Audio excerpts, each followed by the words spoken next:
So welcome, Coral. Please tell us a bit about yourself and your gluten-free adventure. Yes. Okay. Well, I'm just so happy to be here. And my name is Coral Barajas, like we just mentioned. And boy, my gluten-free adventure has been a wild ride, actually. It wasn't, we didn't become gluten-free until about 7 years ago. My daughter was the first one diagnosed with celiac disease. And since then, my other daughter and also myself have been. But when she was first diagnosed, we didn't know what was wrong with her.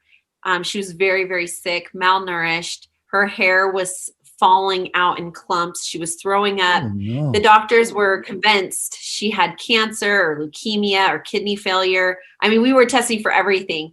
And lo and behold, it ended up being celiac disease, which we were so thrilled about because we weren't doing chemo. We were doing gluten-free. And And that's the thankful to have a result or something to go on. I mean, I can relate somewhat. I had a neighbor when I lived in Illinois, and when their daughter was born, they went through similar trials and tribulations, and all kinds of specialists, and wondering if it was cancer and all these kinds of things. Until by fluke, one of the doctors did a DNA test to determine that it was celiac disease.